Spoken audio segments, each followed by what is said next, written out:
dois, um, dois, um, dois, um, dois, um, dois. Por aqui está bom. Por aí, Dulce. Diz qualquer. Por aqui também, vamos ver, não é? Que tal? Parece bem? Mal?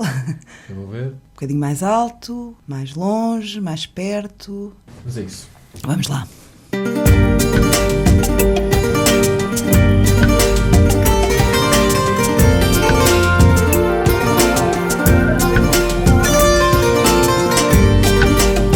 Madragoas da Amália,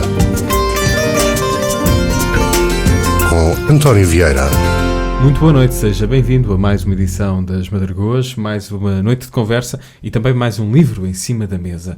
Desta feita vamos estar aqui à conversa a propósito de um romance, mais uma vez um romance aqui nas Madragoas.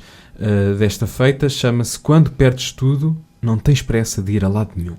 É o nome do romance sobre o qual vamos falar. É o novo livro da Dulce Garcia. Ela é a minha convidada de hoje. Dulce, seja bem-vinda aqui às Madragoas. Olá, boa noite.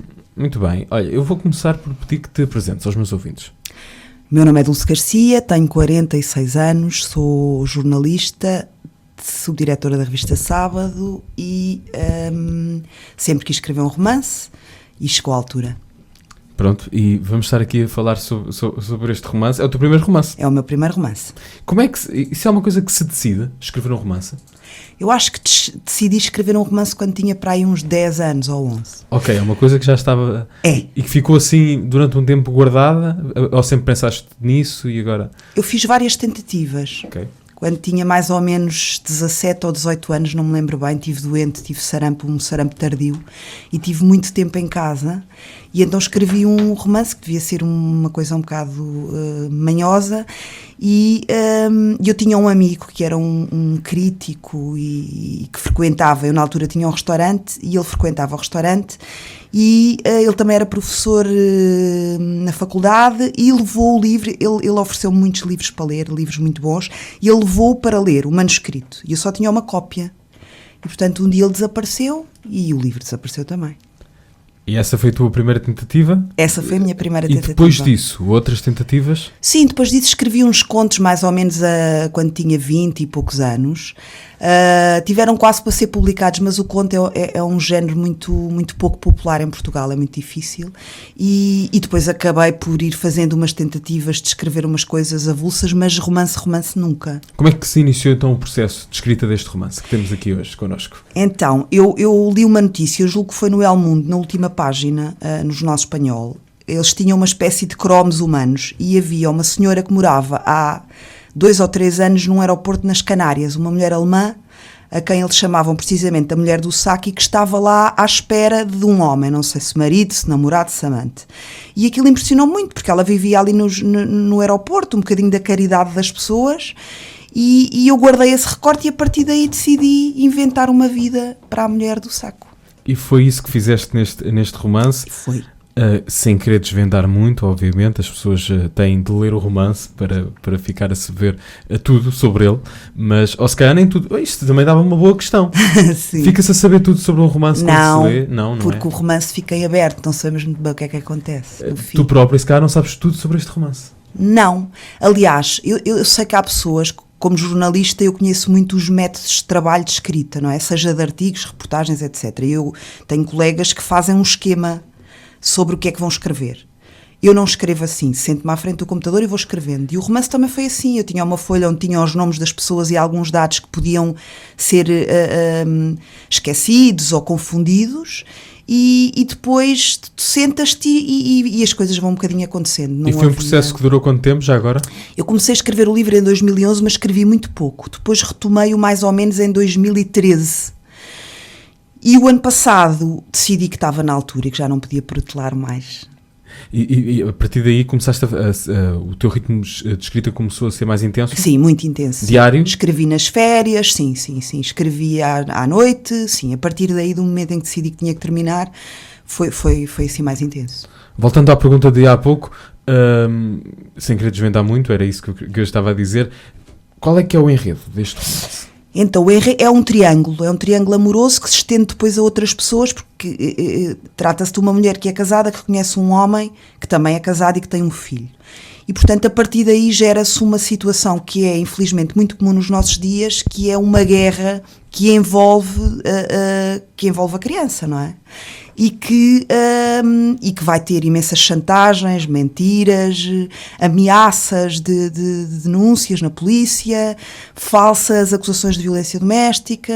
Acho que é um bocadinho o cenário, infelizmente, o cenário atual. Também foi a tua intenção, de alguma maneira, a mostrar uma realidade que acontece muito nos dias de hoje? Foi, eu acho que sim. Eu acho que é muito importante as pessoas lerem livros com os quais se identificam, histórias que tenham a ver com a sua própria vida, não é? Porque nós sabemos que não se lê assim muito. E acho que não é um problema só de Portugal, mas em Portugal isso é verdadeiro. E talvez existam muitos livros que estão muito distantes da realidade das pessoas. Eu acho que é possível escrever bons romances bem escritos que falem também do cotidiano.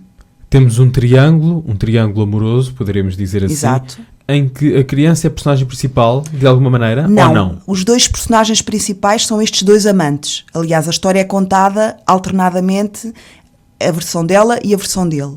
A criança é um bocadinho uma moeda de troca entre ele e a mulher. Ok.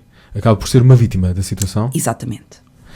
Temos então aqui em cima da mesa este romance de Dulce Garcia. Ela, a minha convidada de hoje, chama-se Quando Perdes Tudo, Não Tens Pressa de Ir a Lado Nenhum. Como é que chegaste a este título? Olha, o título não era esse. É um título poético. É muito bom o título. É um título poético, sem dúvida. Eu vou ser completamente honesta. O título não era esse, era outro. O meu editor considerou que era um título um bocadinho mais... não era tão claro. E o que é que aconteceu? Ele pediu-me para eu pensar noutras alternativas e a pessoa que esteve a acompanhar a edição do livro comigo, que é a Inês, fez uma lista. Eu fui para casa pensar e ela também fez uma lista de possíveis títulos que estavam dentro do livro, portanto, frases dentro do livro. E eu cheguei lá um dia e ela apresentou uma lista. Esse era o primeiro número e tornou-se evidente para todos nós. Tinha de ser este o título. Não te vou perguntar quais foram as outras opções. Não posso ser. Não te vou perguntar. Ficamos muito bem com este título. Quando perdes tudo, não tens pressa de ir a lado nenhum. As minhas outras duas leituras do título há pouco foram assim meio... Não estiveram à altura do título. Atrapalhei-me assim um bocadinho a meio, mas vou aprimorar ao longo desta conversa, eu prometo, Dulce. Quando perdes tudo, não tens pressa de ir a lado nenhum. É o romance que temos hoje em cima da mesa nas Madragoas. A Dulce também é uma ouvinte de fado, gostas de fado. Muito. E por isso, não sei se vamos começar pelos clássicos, por os mais recentes. Bem, Camané já é um clássico. Eu acho que Camané tem esses dois lados. Se é nosso contemporâneo, se por vezes ainda o juntam à nova geração do fado, eles que já está cá há tanto tempo, é também, com certeza, já um clássico. Vamos ouvi-lo então com... tens alguma preferência? Eu gosto de quase todas as músicas do Camané. Acho que tem letras fantásticas. Gosto daquela picardia que ele estabelece. Normalmente também existe um jogo entre um homem e uma mulher. Eu estou-me a lembrar, aliás, de um fado que para já não estou a recordar o título, mas que é de facto um constante conflito entre um homem e uma mulher. Eu não sei se será a Guerra das Rosas. É provável. Pronto, não podemos saber com exatidão. Vamos ouvir agora se eu acertei ou não. Okay. Guerra das Rosas, Camané, nestas Madragoas.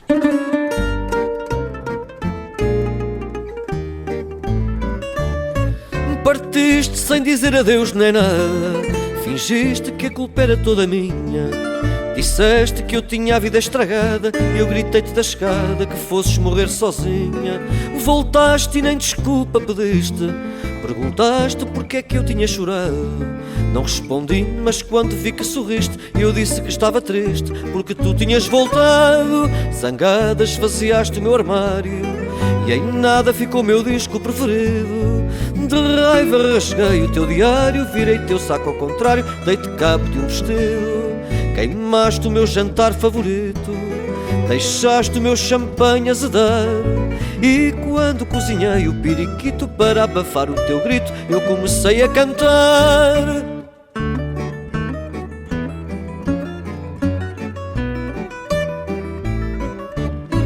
Fumavas, eu nem suportava o cheiro, teimavas em me acender um cigarro. E quando tu me ofereceste um isqueiro, atirei-te com o cinzeiro, escondi as chaves do carro. Não queria que visses televisão, em dia de jogos de Portugal. Torcias contra a nossa seleção. Se ouvia um filme de ação, tu mudavas de canal. Tu querias que eu fosse contigo ao bar. Só ias se eu não entrasse contigo. Saía para não ter-te a aturar. Tu ficavas a dançar com o meu melhor amigo. Gozavas porque eu não queria beber. Ralhavas ao veres-me de grão na asa. Eu ia à festa sem te dizer. Nunca cheguei a saber se tu ficavas em casa.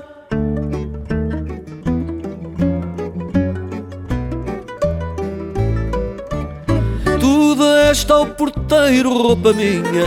Soubeste que lhe dera o teu roupão.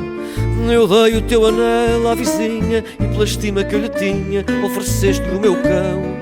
Foste-me lendo o teu romance de amor, sabendo que eu não gostava da história. No dia de o mandares para o editor, fui ao teu computador, apaguei-o da memória. Se cozinhavas eu jantava sempre fora. Juravas que eu havia de pagá-las. Põe-te na rua, dizias-me a toda a hora. E quando eu me fui embora, tu ficaste-me com as malas. Depois desses anos infernais, os dois éramos casa arrumado. Achando que também era demais, jurámos para nunca mais. Foi cada um para seu lado.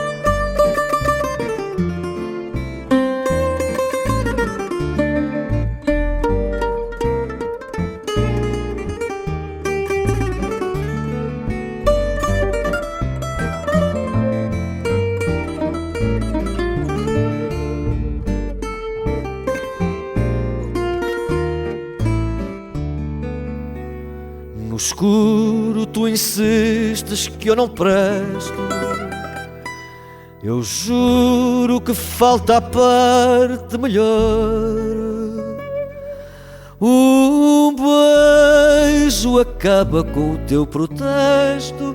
Amanhã conto-te o resto. Boa noite, meu amor.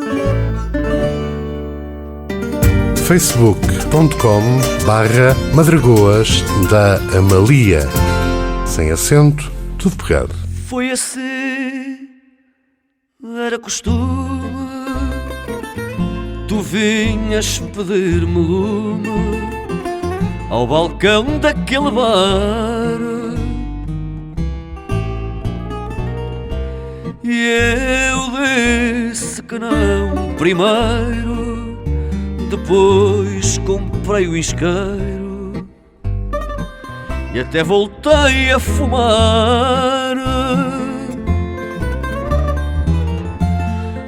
As noites que nós passamos, quantos cigarros fumamos, tanto lume que eu te dei. Um dia acordei com frio, estava o cinzeiro vazio e nunca mais te encontrei.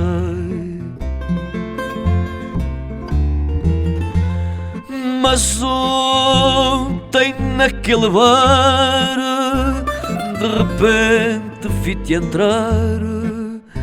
Foste direito ao balcão, como era o teu costume. Vieste pedir-me lume, mas eu disse-te que não. Se quando te foste embora deitei o isqueiro fora, que lume te posso eu dar? Pede a outro que te ajude para bem da minha saúde. Eu já deixei de fumar.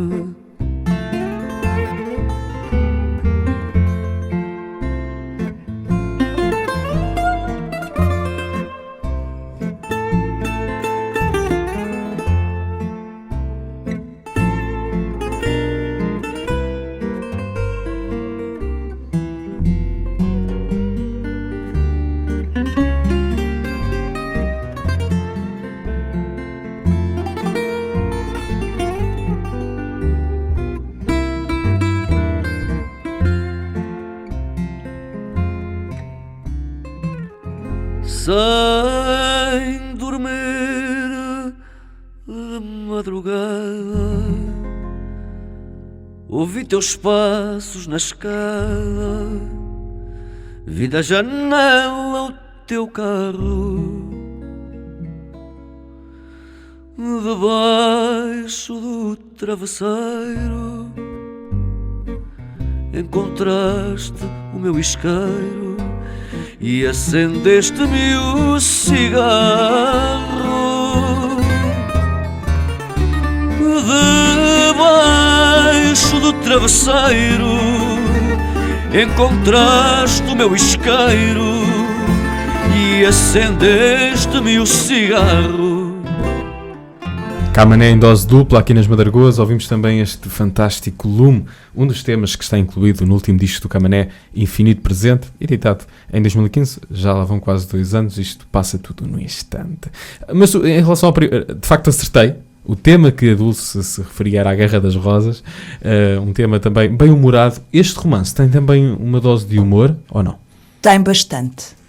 Tem bastante porque, graças a Deus, eu tenho, julgo ter, e acho que sim, sentido de humor. Portanto, no meio de todas as desgraças que acontecem na vida de qualquer pessoa, e tem aqui as desgraças, que, claro que é um bocadinho hiperbólico, mas a única forma de sobreviver aos desvarios é rir. E eu acho que fui dotada com essa função ou com esse botão.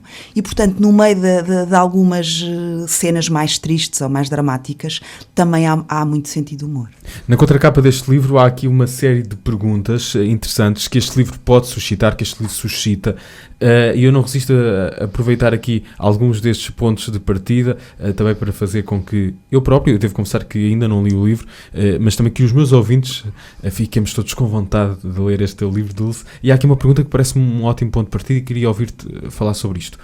E o amor, sempre o amor, é hoje uma doença ou a única terapia, Dulce? Chegaste a alguma conclusão aqui? Cheguei. O que é que estas personagens te ensinaram? Esta história fica em aberto, mas não acaba mal. Inicialmente ela não acabaria bem. E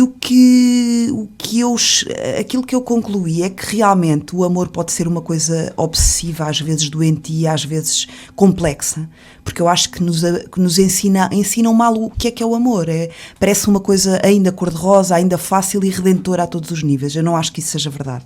Acho que é como todas as coisas na vida, dá muito trabalho, é muito duro, é preciso trabalhar muito nos aspectos que vão contra a nossa individualidade e que de alguma forma às vezes nos magoam, mas acho que é a única coisa redentora, e tanto o amor romântico como outros tipos de amor. Acho que, na verdade, se formos ver a maior parte da literatura, do cinema, da música, tem sempre essa questão por trás, não é? É o dinheiro, o sexo, o amor, a guerra. E acho que o amor é o mais redentor de tudo. E há também uma diferença entre amor e paixão? Eu acho que sim. É uma diferença que também está presente neste livro? Há sim. Exemplos das duas coisas? Sim, porque na realidade essas personagens encontram-se e por claras características da sua personalidade e do seu passado, elas identificam-se, porque ambas têm um passado de algum desamparo e fragilidade. E apaixonam-se intensamente, e depois o grande drama delas é passarem para a fase do amor, é ultrapassarem esse fogo todo e passarem para a fase do amor, sobretudo porque depois têm por trás alguém a orquestrar uma situação pouco confortável. Há um vilão nesta história? Há um vilão. Muito bem, ingredientes para tiveste esse cuidado também, embora já percebemos que o teu processo é muito sem esquema, de te sentares e escreveres aquilo que te vai na alma, aquilo que te vai à imaginação. Houve também o cuidado de manter o leitor preso a este livro? Sim, sobretudo, sim, houve o cuidado de prender o leitor. Acho que sobretudo na última parte ele tem algum mistério e alguma intriga mais fortes.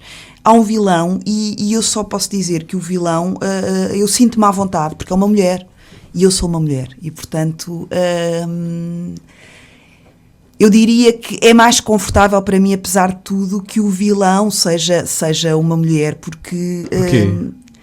Porque nesta situação do fim das relações, etc., os homens aparecem muito, talvez mais retratados, porque eles são muito violentos e matam as mulheres.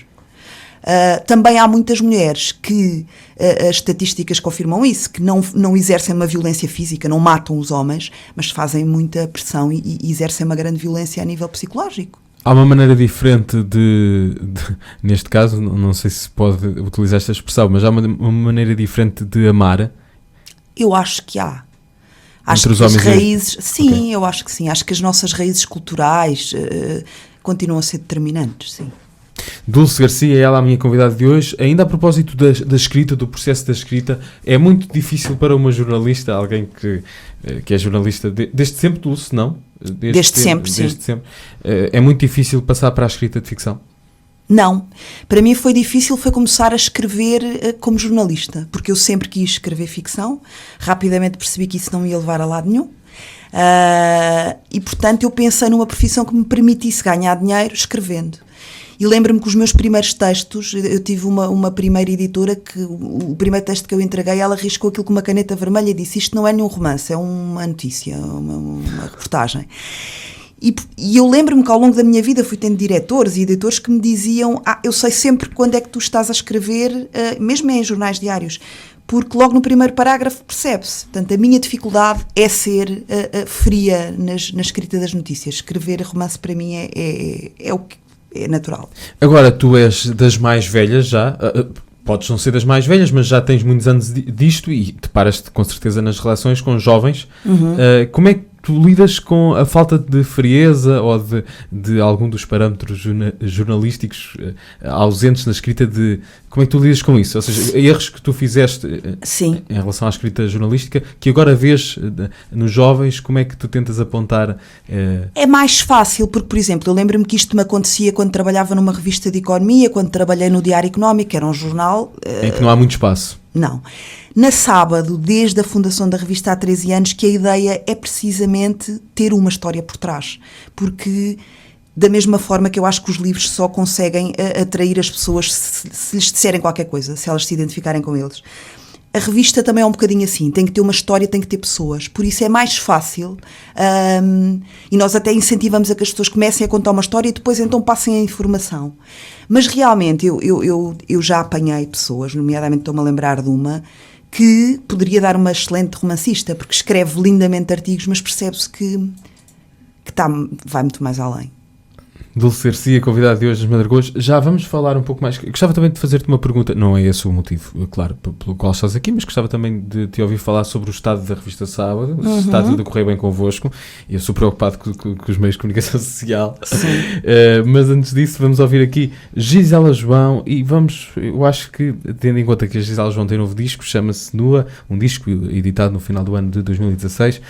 Eu acho que temos que passar por aí obrigatoriamente. Por isso, 2 temas, fado para esta noite. Vamos começar por aí, depois logo se vê o que é que vamos ouvir mais, mas isto aqui assenta neste programa.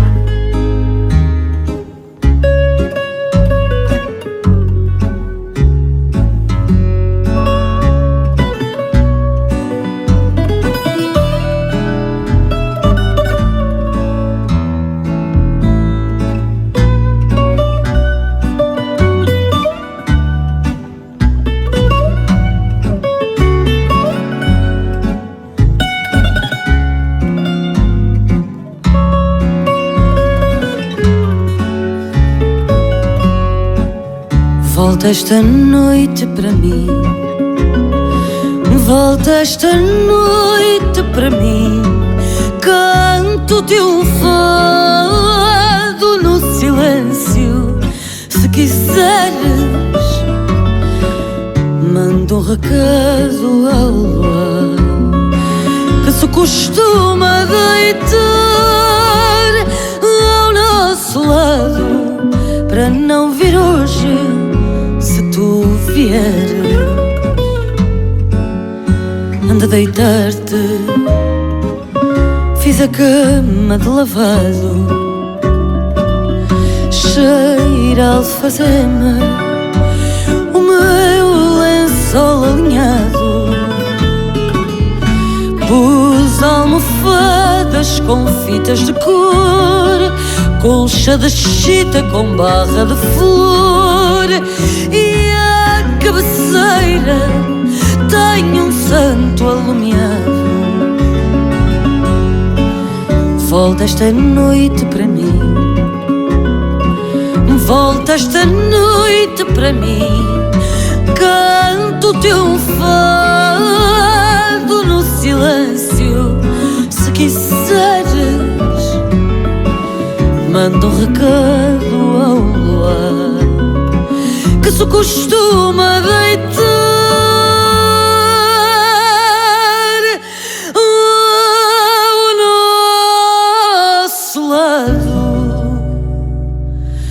para não vir hoje. Se tu vieres,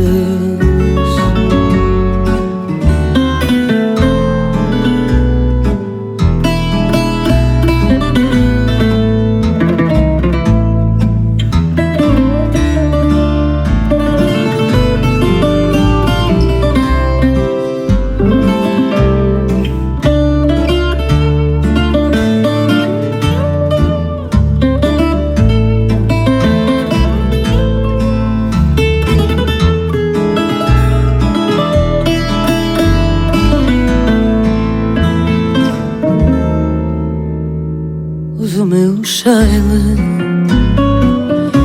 para nos servir de coberta, e o solitário ao pé da janela aberta. Pus duas rosas que estão a tirar beijos vermelhos sem boca para os dar. Sem o teu corpo minha noite está deserta. Volta esta noite para mim, pois só é noite para mim ser abraçada por teus braços atrevidos.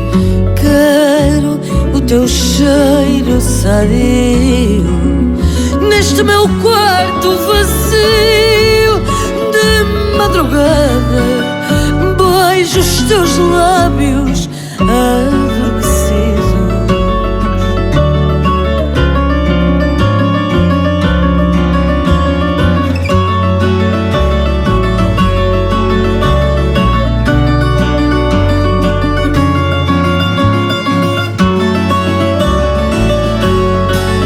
Mando um recado ao luar, que se costuma deitar ao nosso lado para não vir hoje. Se tu vieres.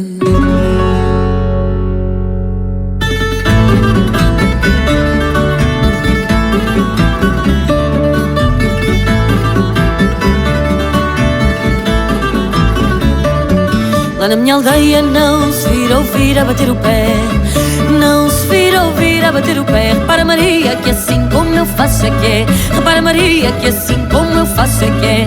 Se o vir avançou de jeito, é porque o vir é dançado de maneira que o sujeito não leva o par amarrado.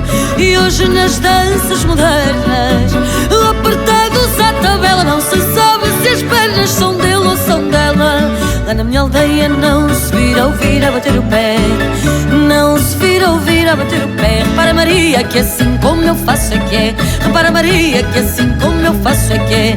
Nas modas da minha aldeia tudo vem dançar para a lua. Em noites de lua cheia tudo vira até lua.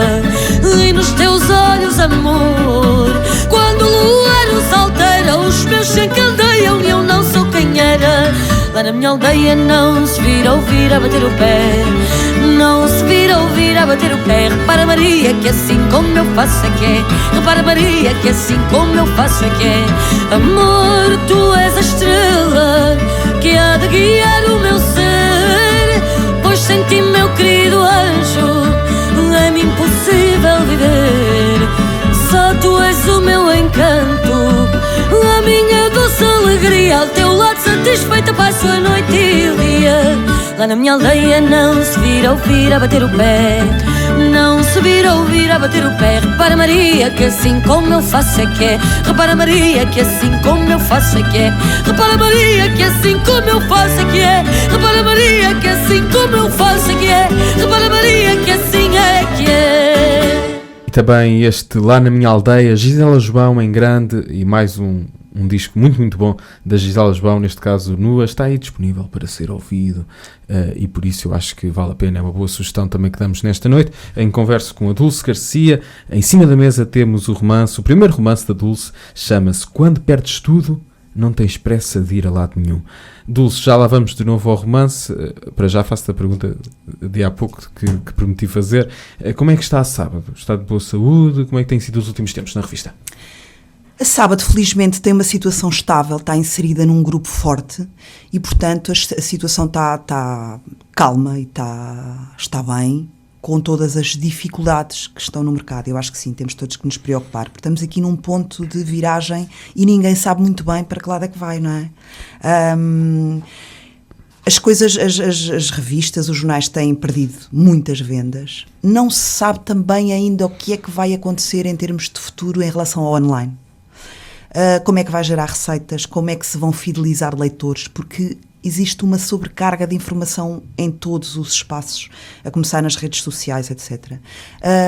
Portanto, eu própria, eu trabalho em jornalismo desde 1991, portanto eu não faço ideia qual é que vai ser o próximo passo. Nós estamos a reforçar o site, percebemos que é seguramente por aí, não me parece que o papel desapareça, mas acho que vai ser... acho que talvez quando fechar o ciclo as coisas recomecem, ou seja, será um produto muito mais de consumo elitista do que é hoje. É a sensação que eu tenho. Mais espaço também para contar histórias, já que falamos sobre isso? Eu penso que sim, tem que ser. Porque a informação diz tão fácil, está toda disponível ao minuto, ao segundo. É muito fácil encontrar uma notícia, talvez seja mais difícil encontrar uma história bem contada. Eu acho que sim. Acho que o que vai ser mais valorizado no futuro será seguramente uma boa história e opinião.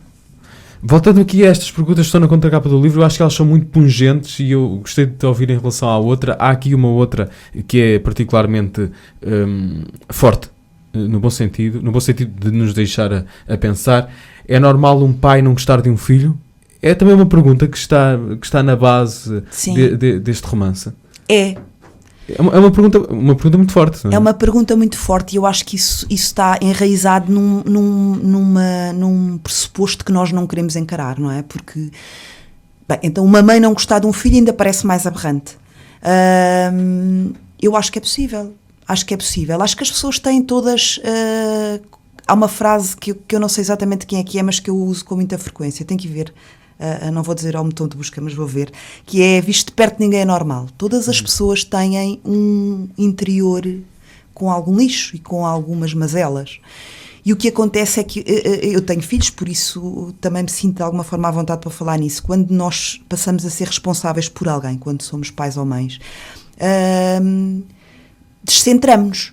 E há muitas pessoas que não resolveram isso de base. Não tiveram uma infância simpática, sentiram-se desprotegidas, sentiram-se mal amadas e, portanto, esse processo volta outra vez.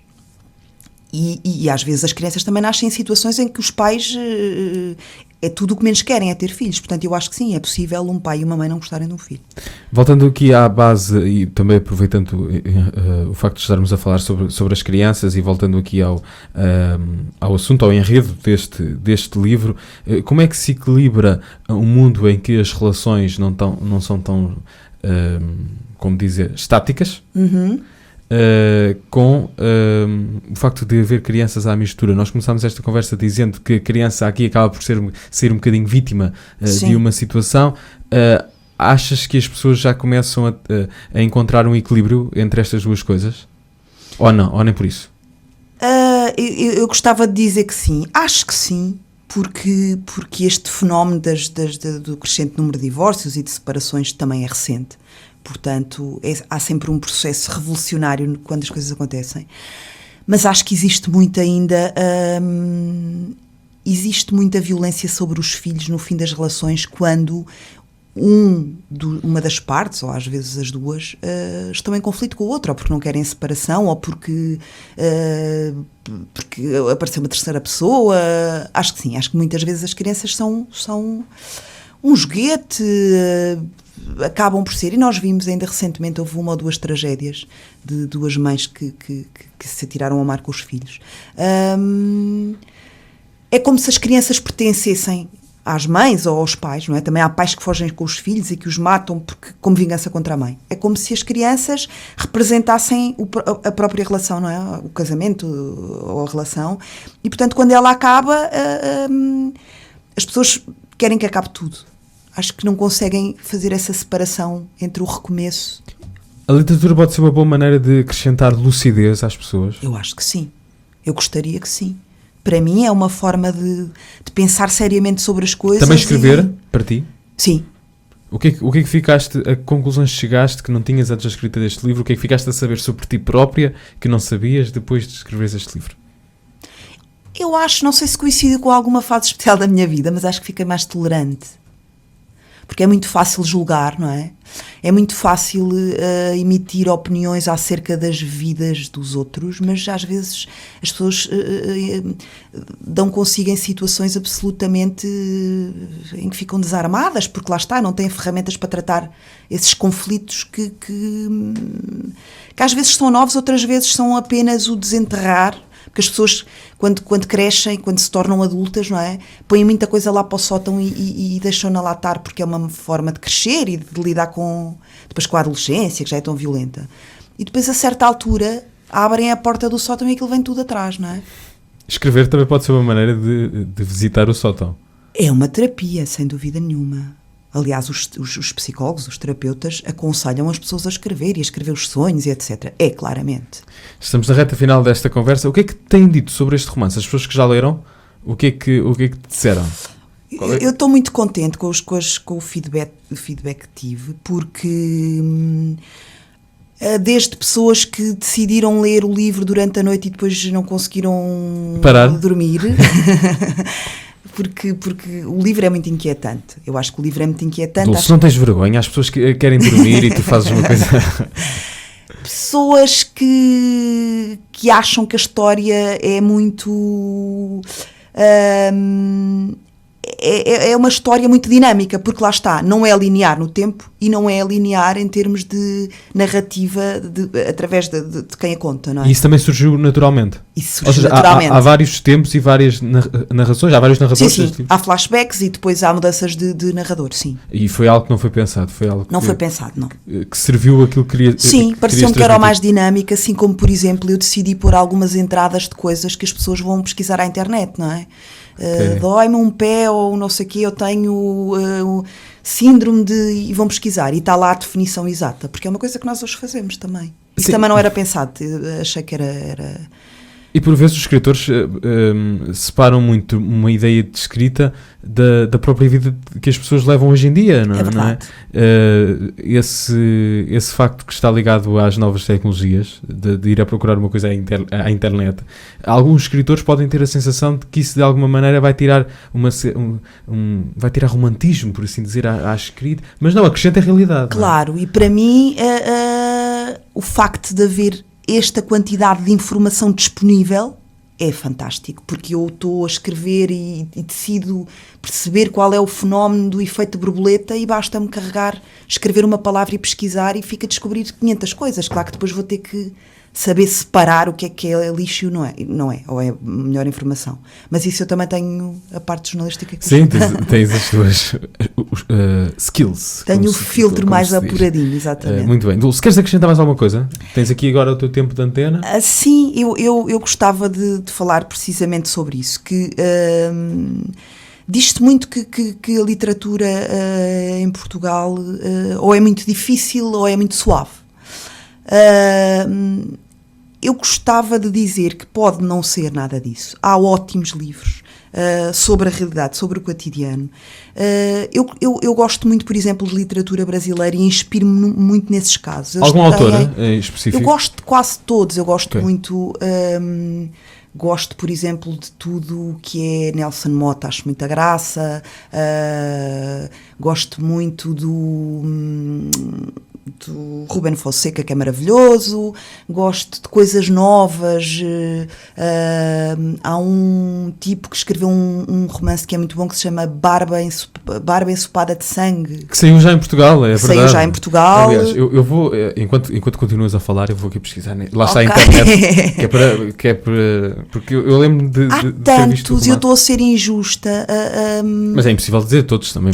A Fernanda Torres também escreveu um livro muito bom há pouco tempo, que chegou a Portugal. Eles têm uma forma de escrever que é a sua forma de viver. Eles conseguem fabular sobre o cotidiano de uma forma deliciosa, fácil e com profundidade. E eu acho que isso é possível. E até é possível falar de coisas tristes e coisas dramáticas de uma forma simples, entre aspas. O autor chama-se, o nome bem brasileiro, Daniel Galera. É isso mesmo. É o nome o autor deste livro, Barba Ensopada de Sangue. Fica também porque eu acho que a leitura também tem a ver com isto, não é? É juntar um livro ao outro, e por isso hoje que damos aqui uma sugestão, que é o teu livro. Juntamos outra sugestão, Barba Ensopada de Sangue, do Daniel Galera. Claro, fica aí estavas a meio de um raciocínio, e entretanto depois eu fiz-te a pergunta do escritor. Não, eu gostava de... Eu tenho a pretensão de continuar a escrever. Aliás, eu já estou a escrever outro livro, e gostava de fazer isso, de contar histórias às pessoas e de as reconciliar algumas pessoas com a literatura. E de encontrar ali, se calhar, um equilíbrio entre uma literatura demasiado light e uma literatura demasiado impenetrável, não é? As pessoas queixam-se disso, os leitores. É verdade. Eu acho que é possível encontrar um caminho perfeitamente equilibrado entre as duas coisas. É esse um dos objetivos, claramente, da Dulce Garcia, e falámos então sobre este livro que está aí disponível para ser comprado, lido, partilhado. É uma edição da Guerra e Paz e chama-se Quando Perdes Tudo, Não Tens Pressa de Ir a Lado Nenhum. Já viste muito melhor. Está ótimo, agora no fim. Vamos então despedir-nos com Amália Rodrigues.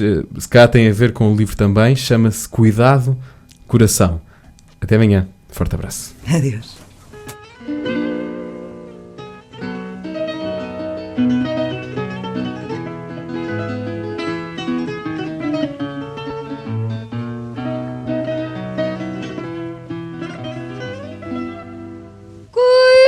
Cuidado, coração, com esse olhar.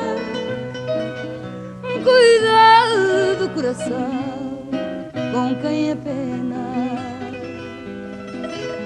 Gostou de te agarrar quando ias a cantar um fado de horas lindas e serenas. Cuidado, coração, com quem ainda não te viu sofrer, nem sabe as tuas penas. O mal dos pobres, mesmo em horas de fartura, é sentirem a amargura do pão tanta vez negado. Vê se descobres, coração, se ele consente, misturada no presente, a tristeza do passado. Cuidado, coração, com esse olhar. Cuidado, coração, com o chamado de quem te vê passar e gosta de escutar o mais alegre e lindo dos teus fados. Cuidado, coração, com quem ainda não te viu chorar, nem sabe os teus pecados. O mal dos pobres, mesmo em horas de fartura, é sentirem a amargura do pão tanta vez negado. Vê se descobres um coração se ele consente, misturada no presente a tristeza do passado.